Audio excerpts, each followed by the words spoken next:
Hello everybody, welcome back to our channel. My name is Lay. I'm a mother of two and we are a family of four on a financial journey of becoming completely debt free and taking you guys step by step and payment by payment along the way. If you're new to this channel, thank you so much for clicking on this video and I really hope you enjoy this content and decide to stay. And if you guys are new to this channel, thank you guys so much for clicking on this video and supporting our channel every step of the way. So today we're going to be doing our July monthly budget. We are a family on a debt-free journey and we are also a zero-based family when it comes to budgeting, which means every dollar we receive, we have it assigned and a place to go. I'm also currently getting over sickness, so if I sound a little off, you guys, that is why. I am using the Papers by Jessica Ann. If you guys are interested in this planner, I did a whole review on it, the pros, the cons, and everything in between.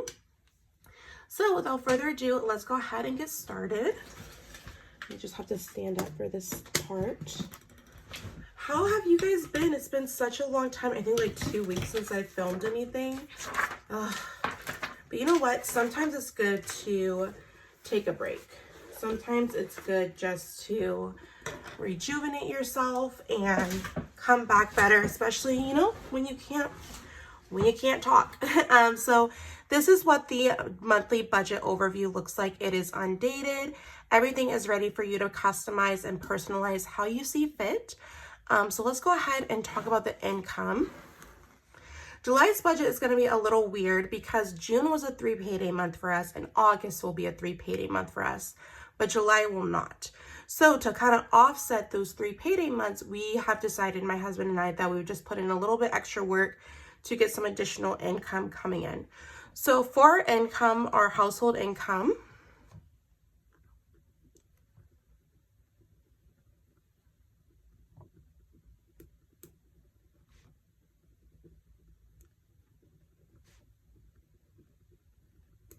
we have 4 sources of income, 2 full-time jobs and a side hustle, and then I do sell things on Mercari and Poshmark. Obviously, those are kind of very hit or miss depending on if somebody actually buys it and the fees that they take out of it. So I'm going to have a goal of this month to sell a few items, especially as we're kind of getting out of the summer and spring months and going to the fall and winter and just clearing out our closets, our children's closets, and getting that space prepared for the upcoming seasons.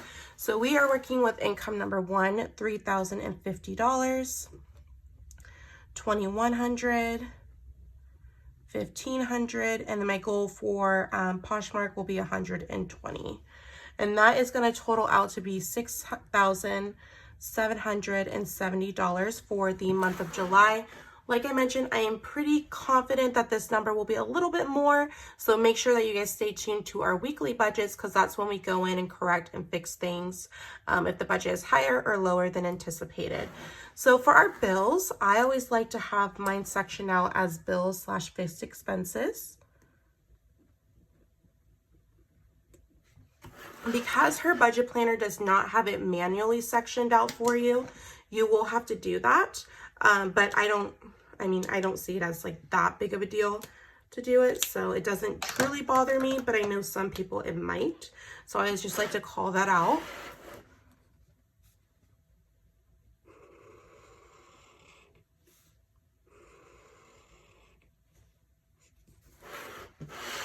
Okay. How has your guys' summer been? I can't believe that July is here.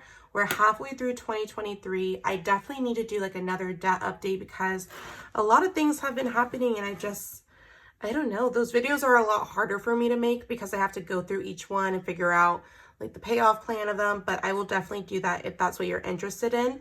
I think I might do a Q3 one though to see where we're at for the last 3 months of the year and kind of just help that motivate us and push us through it. So for our bills, the first bill that we have is our mortgage. That is I'm just going to budget $1,560. It's actually $1,553 or $58, but I just put $1,560 as a set payoff. We have a HOA and we pay $60 for that a month. We have our cell phone. And that is $135. We have our internet, and that is $150, which I am gonna have to call around and see if I can get like a promo on that, because this happens to us every time. I don't know if you guys have like a workaround that you guys do. I shouldn't call it a workaround, or like some suggestions of what you guys do, because we have to do this like every 6 months. Where we live, we have very limited options for internet. And so it's majorly between 2 companies. And so to prevent you from going to one company to the other company, they will normally ask like, okay, what are they offering? I just feel so bad doing that, but I know they always say shop around, you know, negotiate the rates if you're able to. So I'm gonna have to do that, but I don't know. Sometimes I feel bad about it. And then the next thing we have is our car. So we have a Toyota. That monthly payment is $235. Then we have our car insurance. That is $130. We have our Xbox subscription. That is $15. We are on, like, I guess the only subscription plan that we have is our Amazon Prime, because that's connected to our Amazon account.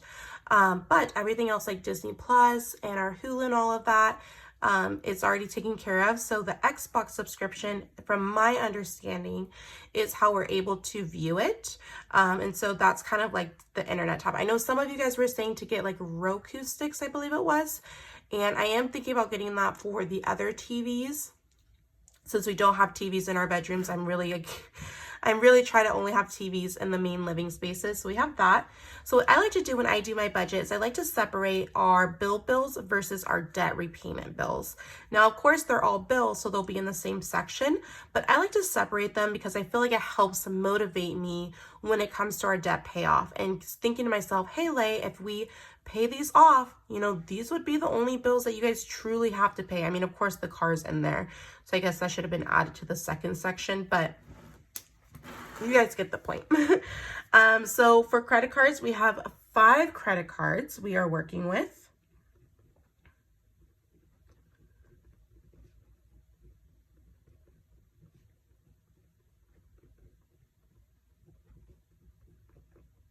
And 3 personal loans.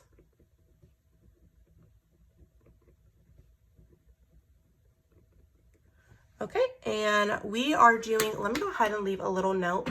We were technically doing the snowball debt repayment at the beginning of 2023. In May, I kind of fell off the budgeting wagon just a little bit, and it was, for whatever reason, it maybe have been how I was budgeting, how I was writing things down, but it wasn't connecting for me. And I just felt like, yes, it's amazing that we're making great progress on this debt, but we also weren't making progress on the other ones that technically had the higher interest.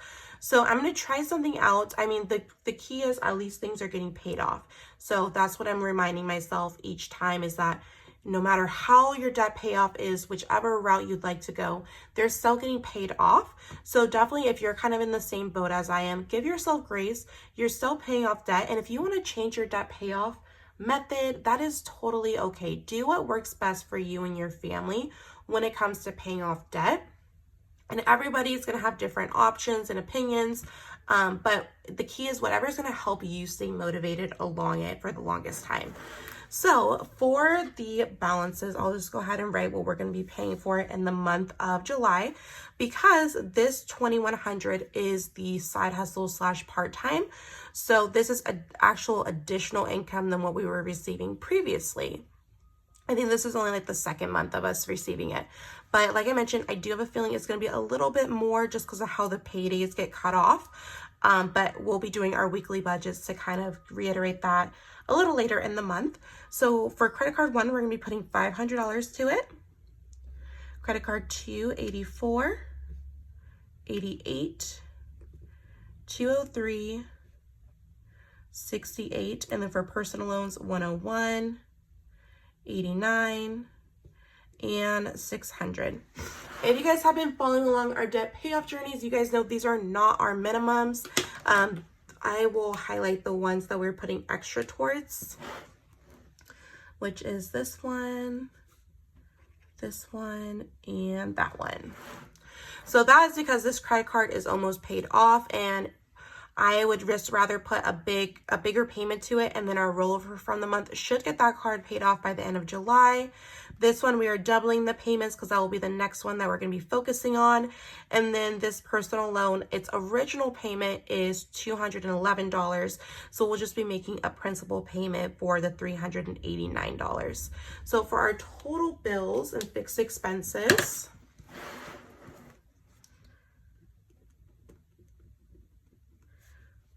we are working with $4,018, and that's going to leave us a remaining $2,752. The next thing that we're going to do is cash envelopes. I'm going to highlight it in a different color. Let's do pink.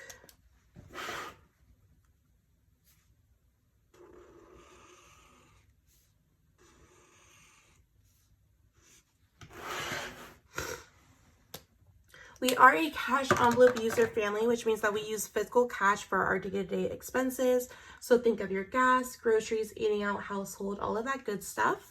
And that being a cash envelope user family has definitely helped us with our budget. It helps us know that you can't spend what you don't have. So if your envelope only has a certain amount, that is all you can spend. And it really helps us kind of have that difference. Is this a need versus is this a want? And so that has helped us tremendously when it comes to our budget. I've noticed it because every few months I think that, we can do it. We can use our cards. And I quickly realize for the time being, while we're paying things off and getting our savings goals together, it is best if we do not. So for our cash envelopes, we did add 2 additional ones to ours. So we have gas, groceries, we have eat out, home, family fun. I'm just going to put family because I don't think I can fit them both in there. We have kids and coffee. So I do stuff our cash envelopes on a weekly basis. I find that restuffing on a weekly basis is easier for me to help me stay motivated, because it's a lot easier to make it work for 7 days than it is for 14 days, or it is for a month. So we are a 1-vehicle family. So for gas, we budget $70 a week or $280 a month. For groceries, because it is a summer month, we do have a 1 and a 3-year-old. We normally budget between $120 to $125 a week. This month we're doing $140, so $560 for groceries. Eating out, we do $40 a week or $160 a month. Home, so our household category is 4 categories combined into one. So it's our gas, groceries, eating out. Here, let me make sure it's our gas, groceries, home is our dogs, our household essentials, and our 2 children. And because there's typically 4 weeks in a month, I like to budget and shop for one of those groups or people throughout the month. And then what I do is I like to stock up for it. And so throughout the month, I could just pull it out of the room or the pantry or the garage, depending on the item, and just have it readily available. So we do $60 a week or $240 a month. For our family fun, we are doing $20 a week or $80 a month. And then kids, again, $20 a week or $80 a month. To be completely honest with you guys, these are pretty much going to be the same envelope, family fun and kids fun. We have, since it's summertime where we're at, they have a lot of days where like the movies is cheaper if you go on one day for kids, or the amusement park or the arcade. So depending on the day, you can actually get a pretty steep discount for the activity, since it's summertime and they want the kids involved in things. And then lastly, for the month, we are going to be doing $80 for coffee, because that is for my husband and I. And as you guys notice, we are bringing in extra income, which means that we are probably going to be a little bit more tired than usual. And I feel like $20 a week for 2 people is what, 2 coffees, or a coffee and like a breakfast sandwich. So I feel like that is justifiable in considering the income that this $80 will be generating. One thing I always like to say when it comes to budgeting is don't limit yourself. If that cup of coffee brings you joy, $5 is not going to make or break you. Now, if you're spending $5 every day, multiple times a day, then yes, potentially. But I really think the importance to budgeting and staying motivated and determined along your budget is also making sure that you budget in fun. You budget in things that bring you joy, whether that be a cup of coffee or a handbag or a planner, whatever that is for you, make sure that you budget it in. And if you can't budget the full amount, start a sinking fund for it. Start saving up for it. I feel like the issue that I ran into the most was trying to have that instant gratification, like having it instantly. And once I kind of got that out of my head and said, okay, Lay, you can't have one of these every month, but we can save up for it. And maybe instead of getting this brand, you can actually get the brand that you want. Instead of getting the dupe, you can actually get the real item. So that's kind of how I like to think of it and how I budget. So for the total for this, it's going to be $1,400. Okay. And that is going to leave the budget a remaining $1,052. I am so excited, you guys. I feel like it's been a minute since we've had like a good leftover amount. And it's just helping me stay motivated along the way, especially since July is in between two like magic months or 3 payday months. It definitely feels good. Because if you guys have been following this channel, you know we've had a few rough budgeting months as of lately. So then the next section we have is our saving and investing.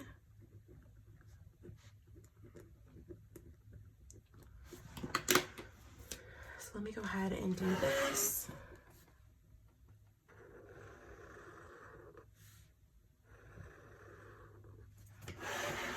Okay. Put that highlighter back there. Okay, so we have, okay, let me reverse. Get it together, Lay. Okay, so we have our bills and fixed expenses. I automatically put our snowball payments in this. Like I mentioned before, when I was budgeting, I try to have it separated.